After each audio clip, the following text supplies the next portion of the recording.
A very warm welcome to all our viewers. Today we start with the first leadership series, an initiative by Treasury Elite.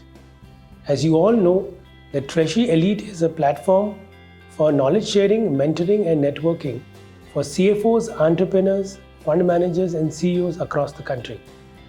Today, we have our esteemed guest, Mr. Jitendra Jain, who is the president of Welspun Enterprises and one of the veterans in the field of fund management, investor relationship, treasury, and many other aspects of CFO activities. So Jitendra, welcome to the show. You have had over 20 years of experience in the field of treasury management and allied subjects. I would like to know about your three major learnings over the last 20 years in working across various treasuries. What are the three major learnings that you would like to share with us and share with the audience today? I must say that last 20 to 22 years, the areas where I have worked in treasuries have been extremely challenging and eventful time.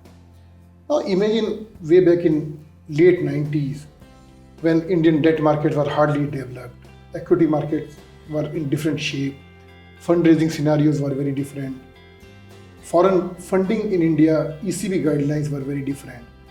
Then I started my career. Of course, during my close to more than 2 decades of experience in various companies, every day turned out to be a learning experience.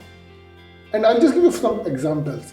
My previous organization, one of the largest infrastructure conglomerate in India, when I joined, the total balance sheet used to be closer to 20,000 crore. The management decided to expand that balance sheet and we kept on taking new projects. It went up to 70,000 crore, and then because of the change in scenario, management decided to divest the project and bring it down to 45,000 crore. Journey from 18 or 20,000 crore to 70,000 crore and back to 45. On one hand, it brought new challenges from finance point of view, but from a treasury point of view, it was a really eventful, challenging and a successful time which I have seen during those 10 years. I'll just give you some practical examples, how interesting those times were.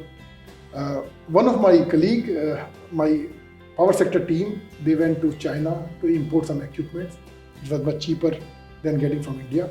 Without realizing the importance of treasury, how the hedging works, they enter into an agreement with a Chinese supplier saying that we will pay in yuan, we will not pay in dollar, we will pay in yuan. And they got the discount. Next day they came to me as a treasury that we have to make the payment in yuan, please ensure. Now those days, this was in 2010-11, there was no concept of yuan hedging in India. No concept of yuan dollar and dollar INR hedging cross currencies in India. It needed a lot of innovation and a lot of thought process by bringing a new structure to India. I'm very happy to say that I came to know that after the success of this structure which we designed, a lot of other importers of equipment in India across various sectors like power and telecom, they use a similar structure. So on one hand, it needed some innovation, but also it gave us a lot of satisfaction of creating a new structures which was benefiting the entire country. Other thing, from financing point of view, when liquidity was always at a premium, we created a structure and bring the 60-year FCCB, which is even today the longest ever FCCB done in India for $300 million bilateral deal. Is one of the global sovereign wealth fund. So these are some of the marquee deals which we have done, which resulted into the new innovation, new thought process, new ideas, which gives us a lot of satisfaction. What are the three things that you will advise to treasury managers or CFOs, aspiring CFOs, to improve the effectiveness in the treasury and the processes in the treasury in terms of generating some kind of savings or generating alpha? Any ideas, Jitendra, from your side? Any other aspect of business, treasury is also undergoing a major change. Whatever we have done in the last 2 decades, those rules of the games are changing very fast. And it's led by the events across the country. I'll give you a live example. Last 18 months, the buzzword was US-China trade war. and it was expected to threaten the global GDP growth. Last 4 weeks, the new issues comes to be the coronavirus, which is creating the havoc in the global market. Now, what does that implicate? It clearly says that the global events, or in some cases the national events, may have a serious implication on your treasury operations. So, first, how do you change your treasury operations from the risk on to risk off? That's very important. Other thing, for a corporate treasurer, it's always important to ensure their operation should be in alignment with the directives of the board, as also to take care of all the stakeholders. There is two ways. The treasury person thinks about the markets, about the deal structure, sometimes a complicated deal structure, which may not be well understood by the board. And that's why it's very important that proper communication should be there between the treasury head and the management and board. So in the present market scenario, my suggestion to the CFOs or the treasurers is that first, ensure that your communication, your treasury alignment with the management is very important. Second, that keep a very close watch on the global event and just ensure that whatever is happening, how it's going to affect your treasury operation. You have to quantify that and take a preemptive measures. And third, typically most of the time, treasurers always used to look at the outwards. New deal structures, new dollar rupee movement, hedging. But I think in this risk off world, it's very important to also look at inwards. Look at your value chain. Look at your working capital. Look at how can you do savings. Look at how can you more effectively use your BGs. How, in my experience in infrastructure finance, getting a disbursement when the projects are under construction on due dates are equally important.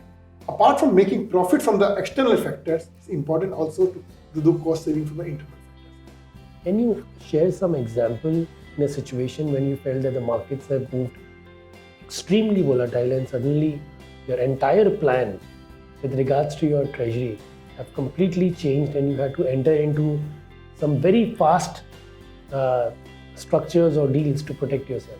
Obviously, in the last 2 decades, I have seen all those scenarios. I'll give you an example. This was in 2008 crisis. Market was extremely volatile. We did some hedging of dollar rupee. This was on the back of some exports, which was export contract which has to be entered by our colleagues, our export team.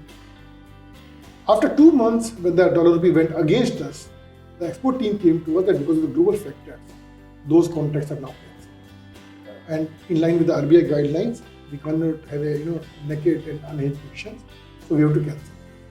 So we were forced to take remedial measures to ensure that instead of pure cancelling those contracts and taking the hit on the balance sheet, how do you restructure those and wait for the market to stabilize and right times to come before you unwind those? Yes, it was a different experience, but it gives a lot of learning. Jitendra, over last 20 years of your experience in working across treasuries, what were the 3 major challenges that you come across which took a lot of your time and attention over the period of time? If you look at the last 20 years of experience, and I would rather put specifically for the last 12 to 13 years, markets have become very volatile. And as a treasury head, it's always challenged to predict what's going to happen and then take a remedial measures. Forecasting the future events and what are the measures required for that is the most important challenge, and that is across the various companies I've worked across. Next big issue, which is linked also with accounting, is that how do you align the interest of stakeholders, including the board members, the management, the shareholders, and the lenders about what you have done in treasury, and how do you convince them that whatever that structures you have done is in the best interest of the company. Because of the accounting reasons, many times you have to show those big profit loss number in your quarterly results, which raise the eyebrow. Investor call, always these kind of questions come, but you have to convince them that whatever number is there, this was in the right interest of the of the company interest and in alignment with the objectives. Third thing, which probably maybe being my experience in infrastructure finance, is a high capex business.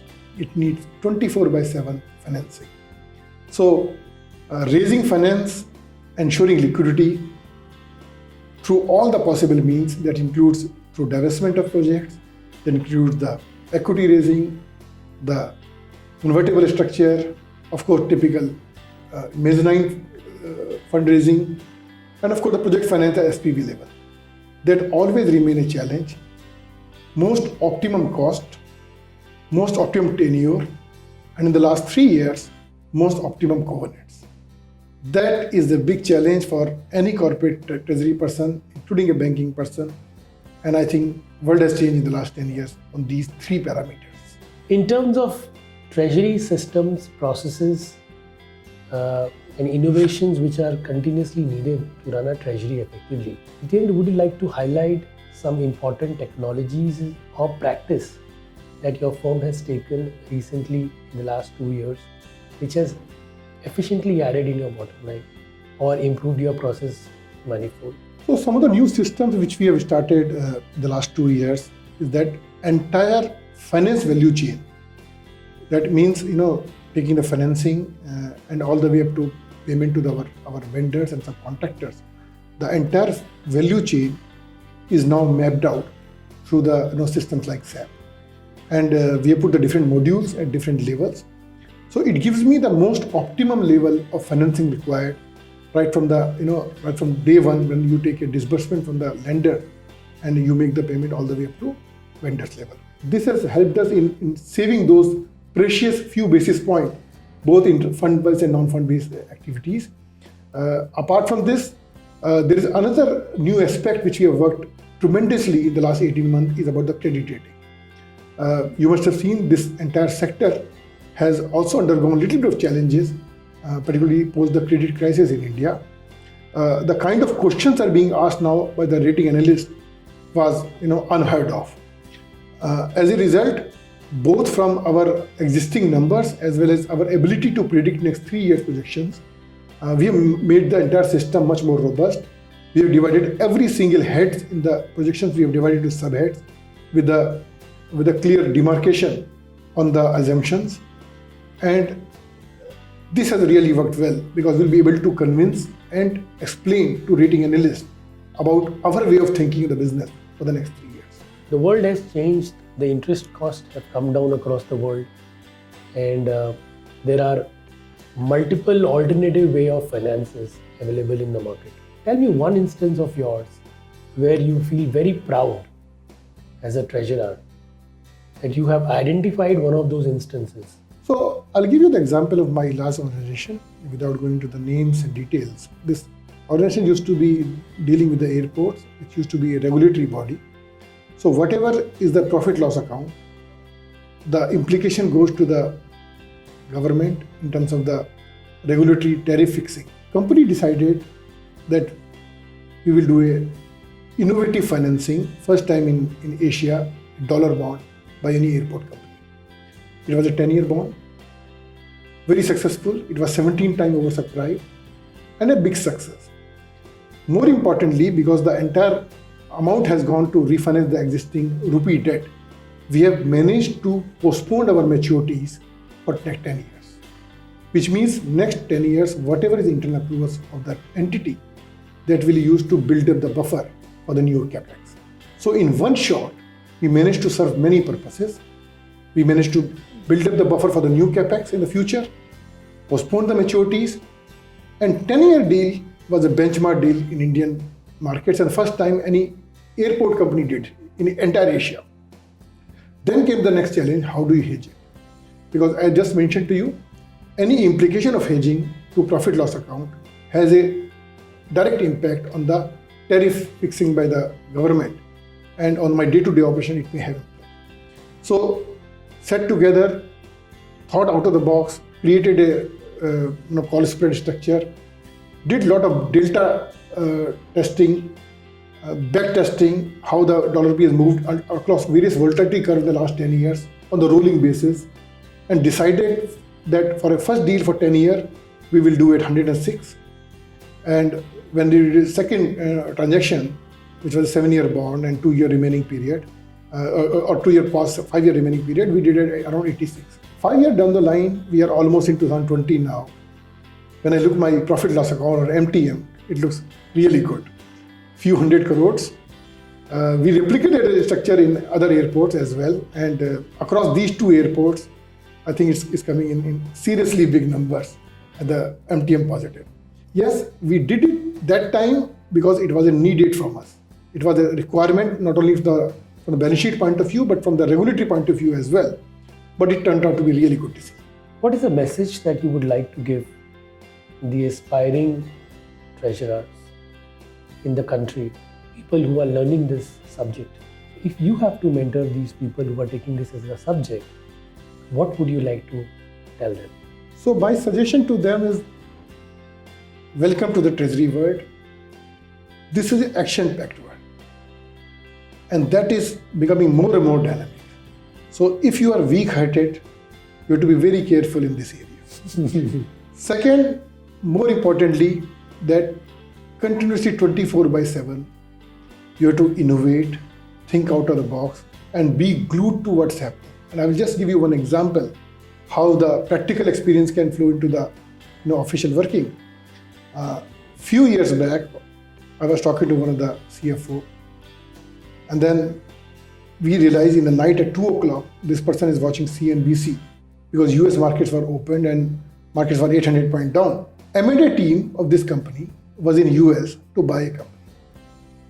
Of course, valuation is very important. And then suddenly this guy called his MD in US at 2 o'clock in the Indian time night to say, please don't do the deal because this news has come and markets are 800 points down. And tomorrow morning you are going to sign the deal. So please don't do that because of this reason. They decided to postpone it, which shows the flexibility and how fast you can move your corporate actions in line with the environment which is happening. So that's my short and simple advice to the new corporate treasury guys, that be ready what's happening, keep your eyes and ears open. 24/7 is the market now, and ensure that you should be able to move either in your treasury operations or your corporate actions in line with the change in the market.